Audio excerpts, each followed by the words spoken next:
തന്റെ ഭാര്യയെ കാണാനില്ല എന്നുള്ള ഒരു പരാതിയുമായി രാവിലെ ഏകദേശം 10 മണിയോടുകൂടി വിഷ്ണു ശർമ്മ എന്ന വ്യക്തി പോലീസ് സ്റ്റേഷനിലേക്ക് എത്തി. നേരെ പുലർന്ന് ഇത്രയുമല്ലേ ആയിട്ടുള്ളൂ, അതുകൊണ്ട് തന്നെ ഭാര്യ അയൽപക്കത്തോ ക്ഷേത്രത്തിലോ മറ്റോ പോയതായിരിക്കുമെന്ന് പോലീസ് പറഞ്ഞെങ്കിൽ പോലും പരാതിക്കാരൻ അതൊന്നും അംഗീകരിച്ചില്ല.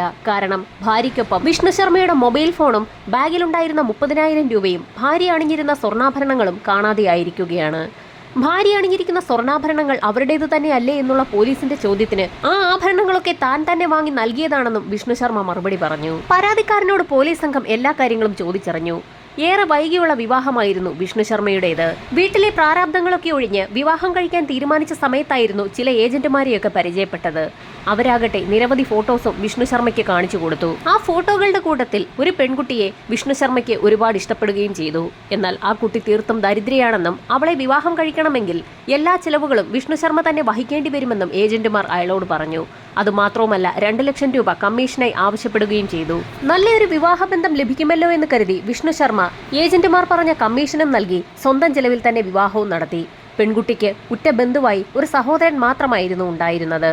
ഭാര്യയെ കാണാതെ വന്ന സാഹചര്യത്തിൽ സഹോദരൻ താമസിച്ചിരുന്ന സ്ഥലത്തെത്തി ഒരു അന്വേഷണം നടത്തിയെങ്കിലും അവർ ആ വീട് വിട്ടിട്ട് ഒരുപാട് നാളുകളായി എന്നുള്ള കാര്യമായിരുന്നു വിഷ്ണു ശർമ്മയ്ക്ക് അറിയാൻ കഴിഞ്ഞത്. വിഷ്ണുവിനോട് എല്ലാ കാര്യങ്ങളും വിശദമായി തന്നെ ചോദിച്ചറിഞ്ഞ പോലീസ് സംഘം പരാതി ഫയലിൽ സ്വീകരിക്കുകയും ഒരു മാൻ മിസ്സിംഗ് കേസ് രജിസ്റ്റർ ചെയ്യുകയും ചെയ്തു. വിഷ്ണുവിന്റെ ഭാര്യയുടെ പേര് രേഖ എന്നാണ്. വിവാഹം ഔദ്യോഗികമായി തന്നെ രജിസ്റ്റർ ചെയ്തിട്ടുണ്ട്. വിവാഹ സർട്ടിഫിക്കറ്റിൽ രേഖയുടെ ഫോട്ടോയും ഉണ്ട്. അതിനൊപ്പം രേഖയുടെ ID കാർഡിന്റെ കോപ്പിയുമുണ്ട്. എല്ലാ വിവരങ്ങളും ശേഖരിച്ച പോലീസ് സംഘം അന്വേഷണം ആരംഭിച്ച് ഏതാനും ദിവസങ്ങൾക്കകം തന്നെ ഭോപ്പാലിലെ മറ്റൊരു സ്റ്റേഷനിൽ സമാനമായ രീതിയിൽ മറ്റൊരു കേസ് കൂടി രജിസ്റ്റർ ചെയ്യപ്പെട്ടു. ജബ്ബാർ എന്നൊരു വ്യക്തിയാണ് ഇത്തവണ പരാതിയുമായി എത്തിയിരിക്കുന്നത്. തന്റെ വിവാഹം കഴിഞ്ഞിട്ട് ഏതാനും ദിവസങ്ങളെ ആയിട്ടുള്ളൂ എന്നും ഒരു ദിവസം രാവിലെ നോക്കിയപ്പോൾ ഭാര്യയെ കാണാനില്ല എന്നുമായിരുന്നു ജബ്ബാറിന്റെ പരാതി. മാനസ എന്ന സ്ത്രീയെയാണ് ജബ്ബാർ വിവാഹം കഴിച്ചിരിക്കുന്നത്. അവരുടെ ID കാർഡും ഔദ്യോഗികമായി തന്നെ വിവാഹം രജിസ്റ്റർ ചെയ്തിട്ടുള്ളതിന്റെ സർട്ടിഫിക്കറ്റുമൊക്കെ ജബ്ബാർ പോലീസ് സ്റ്റേഷനിൽ ഹാജരാക്കി. ഈ സമയത്തായിരുന്നു സ്റ്റേഷൻ ഹൗസ് ഓഫീസർക്ക് ഒരു സംശയം തോന്നിയത്. നേരത്തെ രജിസ്റ്റർ ചെയ്തിട്ടുള്ള വിഷ്ണു ശർമ്മയുടെ പരാതിയുടെ ഡീറ്റെയിൽസ് ഒക്കെ തൊട്ടടുത്ത സ്റ്റേഷനിൽ നിന്നും സ്റ്റേഷൻ ഹൗസ് ഓഫീസർ കളക്ട് ചെയ്തു. വിഷ്ണു ശർമ്മയുടെ പരാതിയിലുണ്ടായിരുന്ന രേഖയുടെ ID കാർഡിലുള്ള അതേ മുഖം തന്നെയാണ് ഇപ്പോൾ പരാതിയുമായി എത്തിയിരിക്കുന്ന ജബ്ബാറിന്റെ ഭാര്യ മാനസയുടേതും. അക്കാര്യം ഉറപ്പായതും സ്റ്റേഷൻ ഹൗസ് ഓഫീസർ ഉടൻ തന്നെ അക്കാര്യം ഉന്നത ഉദ്യോഗസ്ഥരെ അറിയിച്ചു. ജബ്ബാറിനോട് കാര്യങ്ങളൊക്കെ വിശദമായി തന്നെ പോലീസ് സംഘം ചോദിച്ചു മനസ്സിലാക്കി. 50 വയസ്സ് പിന്നിട്ടതിന് ശേഷമായിരുന്നു വിവാഹം കഴിക്കാൻ ജബ്ബാർ തീരുമാനിച്ചത്. ഡിവോഴ്സിയായ ഒരു സ്ത്രീയായിരുന്നു മാനസ.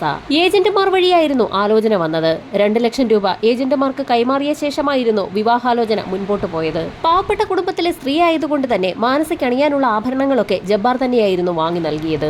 വിവാഹം കഴിഞ്ഞ് തീർത്ത സന്തോഷത്തോടുകൂടിയായിരുന്നു മാനസയും ജബ്ബാറും കഴിഞ്ഞത്. വിവാഹം കഴിഞ്ഞ് ഏതാനും ദിവസങ്ങൾ പിന്നിട്ടപ്പോൾ ഒരു ദിവസം വൈകുന്നേരം തന്റെ ജോലിയൊക്കെ പൂർത്തിയാക്കി ജബ്ബാർ വീട്ടിലേക്ക് മടങ്ങിയെത്തി. മാനസ തയ്യാറാക്കി വെച്ചിരുന്ന ഭക്ഷണം കഴിച്ച ശേഷം ജബ്ബാർ നന്നായി ഉറങ്ങുകയും ചെയ്തു. എല്ലാ ദിവസവും പതിവായി 5 മണിക്ക് ഉണരുന്ന ഒരു ശീലം ജബ്ബാറിനുണ്ട്. എന്നാൽ മാനസയെ കാണാതാകുന്ന ദിവസം ഗാഢമായി അധിക നേരം താൻ ഉറങ്ങിപ്പോയോ എന്നൊരു സംശയം ഇപ്പോൾ തനിക്ക് തോന്നുന്നതായും ജബ്ബാർ പോലീസിനോട് പറഞ്ഞു. അന്ന് രാവിലെ പതിവില്ലാതെ 8 മണിയോടടുപ്പിച്ചായിരുന്നു ജബ്ബാർ ഉറക്കമെഴുന്നേറ്റത്. മാനസ തന്നെ മയക്കി കിടത്തിയതാണോ എന്ന് സംശയമുള്ളതായി ജബ്ബാർ പോലീസിനോട് പറഞ്ഞു. സമാന സ്വഭാവത്തിലുള്ള കേസുകൾ മറ്റേതെങ്കിലും സ്റ്റേഷനുകളിൽ റിപ്പോർട്ട് ചെയ്തിട്ടുണ്ടോ എന്നൊന്ന് അന്വേഷിക്കാൻ വിദഗ്ധരടങ്ങുന്ന സംഘം തീരുമാനിച്ചു. അന്വേഷണം മറ്റുള്ള സംസ്ഥാനങ്ങളിലേക്ക് കൂടി വ്യാപിപ്പിച്ചു. അങ്ങനെ അന്വേഷണം പുരോഗമിക്കുന്ന സാഹചര്യത്തിലായിരുന്നു മധ്യപ്രദേശിലെ നാഗ്പൂരിൽ സമാന രീതിയിലുള്ള ഒരു കേസ് റിപ്പോർട്ട് ചെയ്യുന്നത്. ഏജന്റുമാർ പരിചയപ്പെടുത്തിയ തീർത്തും ദരിദ്രയായ ഒരു സ്ത്രീയെ അവിടെ ഒരു വ്യക്തി വിവാഹം കഴിച്ചിട്ടുണ്ട്. വിവാഹം കഴിഞ്ഞ് ഒരാഴ്ച പിന്നിട്ടപ്പോൾ തന്നെ ആ വ്യക്തി തന്റെ ഭാര്യയെ കാണാനില്ല എന്നുള്ള പരാതിയുമായി പോലീസ് സ്റ്റേഷനെ സമീപിച്ചിരിക്കുകയാണ്. അവിടെയും സഹോദരൻ മാത്രമുള്ള ദരിദ്രയായ പെൺകുട്ടിക്ക് സ്വർണ്ണാഭരണങ്ങളൊക്കെ വാങ്ങി നൽകി വരൻ തന്നെ എല്ലാ ചിലവുകളും വഹിച്ചിരിക്കുകയാണ്. രാജ്യത്തുടനീളം എല്ലാ സംസ്ഥാനങ്ങളിലും വിപുലമായ അന്വേഷണം നടത്തണമെന്ന് തന്നെ ഉന്നത ഉദ്യോഗസ്ഥരടങ്ങുന്ന സംഘം തീരുമാനിക്കുകയും ഉത്തരവിടുകയും ചെയ്തു. അങ്ങനെ അന്വേഷണം പുരോഗമിക്കുന്നതിനിടയിൽ രാജസ്ഥാനിലും സമാനമായ രീതിയിലുള്ള ഒരു കേസ് റിപ്പോർട്ട് ചെയ്തു. രാജസ്ഥാനിൽ സുമ എന്നൊരു സ്ത്രീയാണ് ധർമ്മേന്ദ്ര എന്നൊരു വ്യക്തിയെ വഞ്ചിച്ചിരിക്കുന്നത്. വിവാഹം കഴിഞ്ഞ് 3-ാം നാൾ സ്വർണ്ണാഭരണങ്ങളൊക്കെയായി ആ സ്ത്രീ മുങ്ങിയിരിക്കുകയാണ്. ആ സ്ത്രീയുടെ ഫോട്ടോയും ഇമെയിലായി ഭോപ്പാൽ സ്റ്റേഷനിലേക്ക് എത്തി. ഈ സമയത്ത് തന്നെ മധ്യപ്രദേശിന്റെ വിവിധ കോണുകളിൽ നിന്നും സ്റ്റേഷനിലേക്ക് ഫോട്ടോകൾ എത്തിക്കൊണ്ടിരിക്കുകയായിരുന്നു. ഏതാനും നാളുകൾക്കകം തന്നെ സമാന സ്വഭാവമുള്ള നിരവധി കേസുകളാണ് റിപ്പോർട്ട് ചെയ്തിരിക്കുന്നത്. രേഖയുടെയും മാനസയുടെയും ID കാർഡുകളിലെ അതേ മുഖമുള്ള 12ഓളം വരുന്ന വ്യക്തികളുടെ ID കാർഡുകളാണ് പോലീസ് സംഘത്തിന് ലഭിച്ചത്. മധ്യപ്രദേശിന്റെ വിവിധ കോണുകളിൽ കഴിഞ്ഞ 2 വർഷങ്ങളായി നടന്നിരിക്കുന്ന വിവാഹങ്ങളുടെ ഫോട്ടോസാണ് പോലീസിന് ഇപ്പോൾ ലഭിച്ചിരിക്കുന്നത്. രാജസ്ഥാന് പുറമെ ഉത്തർപ്രദേശിൽ നിന്നും സമാന രീതിയിലുള്ള കേസുകൾ റിപ്പോർട്ട് ചെയ്യപ്പെടാൻ തുടങ്ങി. പോലീസ് സംഘം എത്ര അന്വേഷിച്ചിട്ടും ഒരു തുമ്പും കണ്ടെത്താനായില്ല. അന്വേഷണം പുരോഗമിക്കുന്നതിനിടയിലായിരുന്നു യുപിയിൽ നിന്നും ഞെട്ടിക്കുന്ന ഒരു കേസ് റിപ്പോർട്ട് ചെയ്യുന്നത്. ഉത്തർപ്രദേശിൽ അയോധ്യയ്ക്ക് സമീപമുള്ള ഒരു ഗ്രാമത്തിൽ വളരെ ധനാഢ്യനായ താരാചന്ദ് എന്നൊരു വ്യക്തിയുടെ 2 ആൺമക്കളുടെ വിവാഹം വളരെ കെങ്കേമമായി അദ്ദേഹം നടത്തിയിരുന്നു. സഹോദരിമാരായ പെൺകുട്ടികളെയായിരുന്നു താരാചന്ദിന്റെ മക്കൾ വിവാഹം കഴിച്ചത്. വിവാഹം കഴിഞ്ഞ ദിവസം താരാചന്ദിന്റെ കുടുംബത്തിൽ തന്നെയായിരുന്നു ആ പെൺകുട്ടികളുടെയും മാതാപിതാക്കൾ കഴിഞ്ഞത്. വിവാഹം കഴിഞ്ഞ് തൊട്ടടുത്ത ദിവസം വളരെ ആഘോഷപൂർവ്വം തന്നെ ബന്ധുക്കളെയൊക്കെ അവിടെ നിന്ന് യാത്രയാക്കണമെന്ന് താരാചന്ദ് മക്കളോട് പറഞ്ഞതിന് ശേഷമായിരുന്നു അന്ന് ഉറങ്ങാൻ പോയത്. തൊട്ടടുത്ത ദിവസം അതിരാവിലെ തന്നെ താരാചന്ദിന്റെ ബെഡ്റൂമിന്റെ ഡോറിൽ ആരോ അതിശക്തമായി മുട്ടുന്ന ശബ്ദം കേട്ടുകൊണ്ടായിരുന്നു അയാൾ ഉറക്കമെഴുന്നേറ്റത്. വാതിൽ തുറന്നു നോക്കിയപ്പോൾ തങ്ങളുടെ 2 പേരുടെയും ഭാര്യമാരെ കാണാനില്ല എന്ന് പറഞ്ഞുകൊണ്ട് മക്കൾ ഇരുവരും വന്ന് നിൽക്കുന്ന കാഴ്ചയാണ് താരാചന്ദ് കണ്ടത്.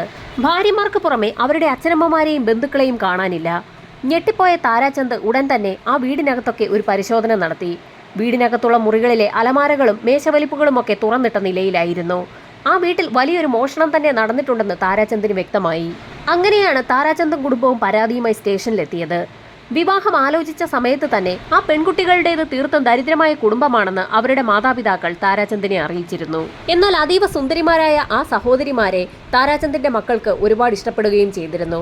അതുകൊണ്ട് തന്നെ ആ ബന്ധം നടത്തിക്കൊടുക്കാൻ താരാചന്ദ് തീരുമാനിക്കുകയായിരുന്നു. സ്വർണ്ണാഭരണങ്ങൾ വാങ്ങി നൽകിയതിനു പുറമെ വിവാഹ ചിലവുകൾക്കായി 11 ലക്ഷം രൂപ താരാചന്ദ് ആ കുടുംബത്തിന് നൽകിയിരുന്നു. ആ ഗ്രാമം കണ്ട ഏറ്റവും വലിയൊരു വിവാഹം തന്നെയായിരുന്നു താരാചന്ദിന്റെ മക്കളുടേത്. വിവാഹം കഴിഞ്ഞ് 48 മണിക്കൂർ പിന്നിട്ട സമയത്തിനകം തന്നെ പെൺകുട്ടികളെ കാണാതായിരിക്കുകയാണ്. പരാതി ഫയലിൽ സ്വീകരിച്ച പോലീസ് സംഘം വിപുലമായ അന്വേഷണം തന്നെ നടത്തി. അന്വേഷണത്തിന് ഫലമുണ്ടായെന്ന് തന്നെ പറയാം. പോലീസ് സംഘത്തിന്റെ തിരച്ചിലിൽ അധികം വൈകാതെ തന്നെ പെൺകുട്ടികളുടെ പിതാവായ ഭഗത് സിംഗും ഭാര്യയും പിടിയിലായി. അധികം വൈകാതെ തന്നെ അവരുടെ സഹോദരനും 2 പെൺകുട്ടികളിൽ ഒരു പെൺകുട്ടിയും പോലീസ് കസ്റ്റഡിയിലായി. നിരവധി കേസുകൾ തുടരെ റിപ്പോർട്ട് ചെയ്യുന്ന സാഹചര്യത്തിൽ വിവാഹത്തിന് ശേഷം ഒളിച്ചോടുന്ന പെൺകുട്ടികളെ കേന്ദ്രീകരിച്ച് പോലീസ് സംഘം വിപുലമായ ഒരു അന്വേഷണം തന്നെ നടത്തി. ഒളിച്ചോടിയ സ്ത്രീകളുടെയൊക്കെ ID കാർഡുകൾ പരിശോധനയ്ക്ക് വിധേയമാക്കുമ്പോൾ ചില ID കാർഡുകളിലെങ്കിലുമുള്ള മുഖം ആവർത്തിക്കുന്നു എന്നുള്ള കാര്യം പോലീസിന് വ്യക്തമായി. എന്നാൽ ID കാർഡുകളിലെ അഡ്രസ്സുകൾ കേന്ദ്രീകരിച്ച് നടത്തുന്ന അന്വേഷണത്തിൽ അങ്ങനെയൊരു സ്ത്രീയെ കണ്ടെത്താൻ പോലും പോലീസിന് കഴിയുന്നില്ല. അങ്ങനെയൊരു അഡ്രസ്സേ ഇല്ല എന്നുള്ളതാണ് സത്യം. പക്ഷേ എന്നിട്ടും എങ്ങനെയാണ് ഇത്തരത്തിലുള്ള ഒരു ID കാർഡും ആധാർ കാർഡും ഒക്കെ ഇവരുണ്ടാക്കിയെടുക്കുന്നത് എന്നുള്ളതായിരുന്നു പോലീസിന്റെ സംശയം. വ്യാജമായ ID കാർഡുകൾ നിർമ്മിച്ചു നൽകുന്ന ഒരു നെറ്റ്വർക്ക് വിവാഹ മാർക്കറ്റിലേക്ക് ഇറങ്ങിയിരിക്കുകയാണ്. രാജ്യത്തിന്റെ വിവിധ ഭാഗങ്ങളിൽ അവർ പ്രവർത്തിക്കുന്നുമുണ്ട്. ആ സംഘത്തെ അതിവേഗം തന്നെ വലയിലാക്കുന്നതിന്റെ ഭാഗമായി DYSP അടങ്ങുന്ന ഉദ്യോഗസ്ഥർ, അതിവിദഗ്ധരായ ഉദ്യോഗസ്ഥരടങ്ങുന്ന ഒരു ടീമിനെ തന്നെ കോൺസ്റ്റിറ്റ്യൂട്ട് ചെയ്തു. ആദ്യത്തെ പരാതിക്കാരനായ വിഷ്ണു ശർമ്മ അന്ന് തനിക്ക് പെൺകുട്ടിയെ പരിചയപ്പെടുത്തി തന്ന ഏജന്റുമാരുടെ പേരുകൾ പോലീസിന് മുൻപാകെ വെളിപ്പെടുത്തിയിട്ടുണ്ട്. അയാളുടെ ലൊക്കാലിറ്റിയിലുള്ള ഏജന്റുമാരായതുകൊണ്ട് തന്നെ ആ ഏജന്റുമാരെ കരുവാക്കിക്കൊണ്ടുള്ള ഒരു പ്ലാനാണ് പോലീസ് സംഘം തയ്യാറാക്കിയത്. ഏജന്റുമാരെ പിടികൂടി സ്റ്റേഷനിലെത്തിച്ച് ചോദ്യം ചെയ്യാൻ നിൽക്കുകയാണെങ്കിൽ മറ്റുള്ള വ്യക്തികളൊക്കെ അവരുടെ കണ്ണിയിൽ നിന്ന് മുറിഞ്ഞു പോകുമെന്നറിയാവുന്നതുകൊണ്ട് തന്നെ പോലീസ് സംഘം മറ്റൊരു രീതിയിലുള്ള പ്ലാനാണ് തയ്യാറാക്കിയത്. അവരുടെ പ്ലാൻ നടപ്പിലാക്കുന്നതിന്റെ ഭാഗമായി അതീവ സുമുഖനായ ഒരു പോലീസ് കോൺസ്റ്റബിളെ രംഗത്തേക്കിറക്കി. ഏജന്റുമാരെ രഹസ്യമായി നിരീക്ഷിച്ച പോലീസ് സംഘം അപ്രതീക്ഷിതമായി കണ്ടുമുട്ടുന്ന തരത്തിൽ പുതിയതായി നിയോഗിച്ചിട്ടുള്ള അതീവ സുമുഖനായ പോലീസ് കോൺസ്റ്റബിളെ അയാളുടെ അടുത്തേക്ക് ഒരു വിവാഹാലോചനയുടെ ഭാഗമായി പറഞ്ഞുവിട്ടു. വേഷം മാറിയ കോൺസ്റ്റബിൾ ആദ്യം ഒരു അപരിചിതനെ പോലെയാണ് ഏജന്റിനോട് സംസാരിച്ചത്. പിന്നീട് താൻ വിവാഹം നോക്കുന്നുണ്ടെന്നും ഒരു വിവാഹവും ഒത്തുവരുന്നില്ല എന്നും ആ ഏജന്റിനോട് പറഞ്ഞു. അത് കേട്ടപ്പോൾ തന്നെ ഏജന്റിന് വളരെ സന്തോഷമായി. താനൊരു വിവാഹ ബ്രോക്കറാണെന്നും തന്റെ കസ്റ്റഡിയിൽ നിരവധി നല്ല പെൺകുട്ടികളുണ്ടെന്നും അവരുടെ ഫോട്ടോസ് കാണിച്ചു തരാമെന്നുമൊക്കെ ആ ഏജന്റ് പോലീസുകാരനോട് പറഞ്ഞു. ബിസിനസ്സുകാരൻ എന്ന് പറഞ്ഞുകൊണ്ടായിരുന്നു പോലീസുകാരൻ ആ ഏജന്റിനെ പരിചയപ്പെട്ടത് തന്നെ. അതുകൊണ്ട് തന്നെ തനിക്ക് പണം ഒരു പ്രശ്നമല്ല എന്നും അയാൾ ഏജന്റിനെ അറിയിച്ചു. നിരവധി പെൺകുട്ടികളുടെ ഫോട്ടോസായിരുന്നു ഏജന്റ് ആ പോലീസിന് മുൻപാകെ കാണിച്ചു കൊടുത്തത്. ഓരോ ഫോട്ടോയിലുള്ളതും അതീവ സുന്ദരിമാരായ പെൺകുട്ടികളാണെന്നും അവരിൽ ആരെ തിരഞ്ഞെടുക്കണമെന്ന് തനിക്ക് പറയാൻ കഴിയുന്നില്ല എന്നും പറഞ്ഞുകൊണ്ട് ഓരോ ഫോട്ടോസായി ആ പോലീസുകാരൻ അരിച്ചു പറക്കി പരിശോധിക്കാൻ തുടങ്ങി. അങ്ങനെ കൂട്ടത്തിൽ നിന്ന് ഒരു ഫോട്ടോ സെലക്ട് ചെയ്ത ശേഷം ആ പെൺകുട്ടിയെ തനിക്ക് വിവാഹം കഴിക്കണമെന്ന് പോലീസുകാരൻ ആ ഏജന്റിനോട് ആവശ്യപ്പെട്ടു. ആ ഫോട്ടോ കണ്ടപ്പോൾ തന്നെ ആ പെൺകുട്ടി ഒരു പാവപ്പെട്ട വീട്ടിലെ കുട്ടിയാണെന്നും ഒരു സഹോദരൻ മാത്രമേ അവൾക്കുള്ളൂ എന്നും അവളെ വിവാഹം കഴിക്കണമെങ്കിൽ എല്ലാ ചിലവുകളും അയാൾ തന്നെ വഹിക്കണമെന്നും പോലീസുകാരനോട് ഏജന്റ് പറഞ്ഞു. തനിക്ക് പണം ഒരു പ്രശ്നമല്ല എന്നും എല്ലാ ചിലവുകളും താൻ വഹിച്ചുകൊള്ളാമെന്നും പോലീസുകാരൻ അയാളോട് പറയുകയും ചെയ്തു. ഇതോടൊപ്പം തന്നെ പെൺകുട്ടിയെ ഒന്ന് കാണുന്നതിനുള്ള അവസരം ഉണ്ടാക്കിത്തരണമെന്നും ഏജന്റിനോട് വേഷം മാറിയെത്തിയ പോലീസുകാരൻ ആവശ്യപ്പെട്ടു. പെൺകുട്ടിയെ നേരിട്ട് കണ്ട് ഇഷ്ടപ്പെട്ടെങ്കിൽ മാത്രമേ താൻ കമ്മീഷൻ നൽകുകയുള്ളൂ എന്ന് പോലീസുകാരൻ നേരത്തെ തന്നെ ഏജന്റിനോട് പറഞ്ഞിരുന്നു. അതുകൊണ്ട് തന്നെ ഏജന്റ് പോലീസുകാരന്റെ ആവശ്യം അംഗീകരിക്കുകയും ചെയ്തിരുന്നു. പല ഏജന്റുമാരും ഫോട്ടോ കാണിച്ച് ആളുകളെ കബളിപ്പിക്കുന്നത് പതിവായതുകൊണ്ട് തന്നെ പോലീസുകാരന്റെ ആവശ്യത്തിൽ ന്യായമുണ്ടെന്ന് മനസ്സിലാക്കിയ ഏജന്റ് പോലീസുകാരനോട് പെൺകുട്ടിയെ ഭോപ്പാലിൽ തന്നെയുള്ള ഒരു സ്ഥലത്ത് എത്തിക്കാമെന്ന് വാക്കുകൊടുത്തു. അങ്ങനെ ഒരു റെസ്റ്റോറന്റിൽ വെച്ച് ആ പെൺകുട്ടിയെ കാണാമെന്ന് പോലീസുകാരൻ ഏജന്റിനോട് പറഞ്ഞു. ഏജന്റും അത് സമ്മതിച്ചു. അങ്ങനെ കാണാമെന്ന് പറഞ്ഞ ദിവസം റെസ്റ്റോറന്റിൽ പോലീസുകാരൻ വേഷം മാറി കാത്തിരിക്കുകയായിരുന്നു. ഏതാനും നിമിഷങ്ങൾക്കകം തന്നെ വാഹനത്തിൽ ഒരു പെൺകുട്ടിയും അവൾക്കൊപ്പം ഒരു ചെറുപ്പക്കാരനും വേറെ 2 ആളുകളും അതോടൊപ്പം തന്നെ ഏജന്റും അവിടേക്ക് എത്തി.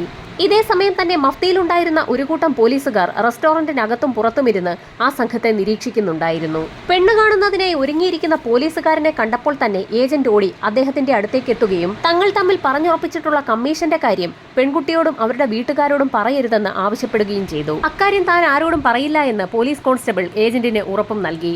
അതിനുശേഷം പോലീസ് കോൺസ്റ്റബിളും ഏജന്റും ആ പെൺകുട്ടിയും അവളുടെ സഹോദരനും റെസ്റ്റോറന്റിനകത്തേക്ക് കയറി അവിടെ ഇരുന്ന് സംസാരിച്ചു തുടങ്ങി. പെൺകുട്ടിയുടെ പേര് അൽക്ക എന്ന് അവളുടെ സഹോദരൻ പരിചയപ്പെടുത്തി. ഇത് നല്ല ഒരു വിവാഹബന്ധമാണെന്നും എത്രയും വേഗം തന്നെ ഇത് നടത്തണമെന്നും ഏജന്റും സഹോദരനും പോലീസുകാരനോട് ആവശ്യപ്പെട്ടു. എല്ലാം കേട്ടുകൊണ്ട് മൗനം സമ്മതമെന്ന പോലെ തലകുനിച്ചുകൊണ്ടിരുന്ന അൽക്കയെ നോക്കിക്കൊണ്ട് പൊടുന്നനെയായിരുന്നു അപ്രതീക്ഷിതമായി ആ പോലീസ് ഉദ്യോഗസ്ഥൻ രേഖ എന്ന് വിളിച്ചത്. പെട്ടെന്നൊന്ന് വിളറിയെങ്കിലും താൻ രേഖയല്ല എന്ന് ആ പെൺകുട്ടി പറഞ്ഞതും പോലീസുകാരനാകട്ടെ മാനസ തന്നോട് ക്ഷമിക്കണമെന്ന് പറയുകയും ചെയ്തു. താൻ രേഖയും മാനസയും അല്ല എന്ന് ആ പെൺകുട്ടി പറഞ്ഞപ്പോൾ തന്നെ പോലീസുകാരൻ മറ്റു ചില പേരുകൾ കൂടി ആവർത്തിച്ചു. എന്നാൽ പോലീസുകാരൻ ഓരോ പേരുകൾ പറയുമ്പോഴും ആ പെൺകുട്ടിയുടെ മുഖം വിളറി വെളുക്കുന്നുണ്ടായിരുന്നു. പെൺകുട്ടിയേക്കാൾ കൂടുതൽ ഞെട്ടലുണ്ടായത് അവൾക്കപ്പുറവും ഇപ്പുറവും ഇരുന്ന ഏജന്റിനും അതോടൊപ്പം തന്നെ ആ പെൺകുട്ടിയുടെ സഹോദരനുമായിരുന്നു. എന്നാൽ അൽക്കയാകട്ടെ പതറുന്നുണ്ടെങ്കിലും അതൊന്നും പുറത്തു കാണിക്കാതെ ചിരിച്ചുകൊണ്ട് തന്നെ കോൺസ്റ്റബിളിനോട് സംസാരിക്കുന്നുണ്ടായിരുന്നു. പോലീസുകാരൻ പല പല പേരുകൾ മാറ്റി മാറ്റി വിളിക്കുന്നത് കേട്ടപ്പോൾ ആ പെൺകുട്ടി ചിരിക്കുകയാണ് ചെയ്തത്. എന്നാൽ ഏറ്റവും ഒടുവിൽ താൻ ആ പെൺകുട്ടിയെ അനുരാധ പസ്വാൻ എന്ന് വിളിച്ചോട്ടെ എന്ന് പോലീസുകാരൻ ചോദിച്ചതും അൽക്ക എന്ന് പരിചയപ്പെടുത്തി ആ പെൺകുട്ടി തീർത്തും നടുങ്ങിപ്പോയി. പോലീസുകാരൻ ആ പേര് പറഞ്ഞത് കേട്ട ഉടൻ തന്നെ ഏജന്റും പെൺകുട്ടിയുടെ സഹോദരനും ചാടി എഴുന്നേറ്റു. ആ നിമിഷത്തിൽ തന്നെ റെസ്റ്റോറന്റിനുള്ളിൽ മഫ്തിയിലുണ്ടായിരുന്ന പോലീസ് സംഘം ആ മൂവർ സംഘത്തിനെ വളഞ്ഞു. തങ്ങൾ പിടിക്കപ്പെട്ടു എന്നുള്ള യാഥാർത്ഥ്യം മൂവർ സംഘത്തിന് വ്യക്തമായി. അങ്ങനെ കസ്റ്റഡിയിലെടുത്ത മൂവർ സംഘത്തിന്റെ അറസ്റ്റ് രേഖപ്പെടുത്തിയ പോലീസ് അവരെ സ്റ്റേഷനിലെത്തിച്ച് ചോദ്യം ചെയ്യൽ ആരംഭിച്ചു. പോലീസിന്റെ തെളിവെടുപ്പിൽ ഞെട്ടിക്കുന്ന ചില കാര്യങ്ങളായിരുന്നു വ്യക്തമായത്. കഴിഞ്ഞ 7 മാസങ്ങൾക്കിടയിൽ അനുരാധ പസ്വാൻ എന്ന സ്ത്രീ 25 പേരെയാണ് വിവാഹം കഴിച്ച് കബളിപ്പിച്ചിരിക്കുന്നത്. 100 പവനോളം സ്വർണ്ണാഭരണങ്ങളും പണവുമാണ് അനുരാധ ഈ ബിസിനസ്സിലൂടെ കൈക്കലാക്കിയിരിക്കുന്നത്. തനിക്ക് ലഭിക്കുന്നതിൽ ഒരു പങ്ക് സഹോദരനായി അഭിനയിക്കുന്ന കഥാപാത്രത്തിന് അനുരാധ കൊടുക്കാറുമുണ്ട്. ഉത്തർപ്രദേശിൽ ഒരു ഹോസ്പിറ്റലിൽ വർക്ക് ചെയ്തിരുന്ന അനുരാധ ഭർത്താവുമായി പിരിഞ്ഞതിന് ശേഷമായിരുന്നു ഈ റാക്കറ്റുകളുടെ കണ്ണിയാകുന്നത്. 1-2 വർഷം കൊണ്ട് കോടികൾ ഉണ്ടാക്കാമെന്ന് മനസ്സിലാക്കിയ അനുരാധ പല പേരുകളിലാണ് പല സ്ഥലങ്ങളിലും അറിയപ്പെട്ടത്. അനുരാധയെ പിടികൂടിയപ്പോൾ പൊട്ടിത്തുടങ്ങി ഒരു വലിയ നെറ്റ്വർക്കിന്റെ ഒരറ്റം മാത്രമാണ്. ഈ നെറ്റ്വർക്കിൽ ഉൾപ്പെട്ടിട്ടുള്ള നിരവധി പെൺകുട്ടികളുടെ ഫോട്ടോസാണ് ഏജന്റ് എന്ന് പറഞ്ഞ് പരിചയപ്പെടുന്ന വ്യക്തിയുടെ കയ്യിലുണ്ടാവുക. എല്ലാവരും ഔദ്യോഗികമായി തന്നെയാണ് വിവാഹം കഴിക്കാറുള്ളത്. വിവാഹത്തിന് ശേഷം 2-3 ദിവസങ്ങൾ പിന്നിടുന്ന സമയത്ത് തന്നെ കയ്യിൽ കിട്ടുന്നതെല്ലാം എടുത്ത് ആ സംഘം മുങ്ങുകയും ചെയ്യും. നേരത്തെ ബിസിനസ്സുകാരനായ താരാചന്ദിന്റെ ആൺമക്കളിൽ ഒരുവനെ വിവാഹം കഴിച്ച പെൺകുട്ടിയെ പോലീസ് സംഘം പിടികൂടിയിരുന്നു. രണ്ടാമത്തെ സഹോദരിയെ പോലീസ് സംഘം 2025 ഒക്ടോബർ 16-നാണ് പിടികൂടിയത്. വിവാഹം കഴിക്കുന്ന വ്യക്തികളുടെ വീട്ടിൽ എന്തെങ്കിലുമൊക്കെ കാരണങ്ങൾ ഉണ്ടാക്കി 1-2 ദിവസം കഴിയുകയും അവിടെ നിന്ന് എല്ലാം കൈക്കലാക്കി കടക്കുകയും ചെയ്യുന്നത് തങ്ങളുടെ രീതിയാണെന്നും ആ പെൺകുട്ടി പോലീസിൽ മൊഴി നൽകി. സമാന സ്വഭാവത്തിലുള്ള കേസുകൾ കേരളത്തിലും റിപ്പോർട്ട് ചെയ്യുന്നുണ്ട്. അറസ്റ്റ് ചെയ്യപ്പെട്ട അനുരാധയുടെയും സംഘത്തിന്റെയും വിചാരണയും തുടരന്വേഷണവും ഇപ്പോൾ ആരംഭിച്ചിരിക്കുകയാണ്. അതിവേഗതയിൽ കേസന്വേഷണം പൂർത്തിയാക്കി പ്രതികളിലേക്കെത്തിയ പോലീസ് സംഘത്തിന് കോടതിയുടെ പ്രത്യേക പ്രശംസയും ലഭിച്ചു. വരും ദിവസങ്ങളിൽ തന്നെ എന്ത് ശിക്ഷാവിധിയാണ് ഇവർക്ക് ലഭിക്കാൻ പോകുന്നതെന്നുള്ള കാര്യവും കോടതിയുടെ ഭാഗത്തു നിന്നും അറിയാൻ കഴിയും.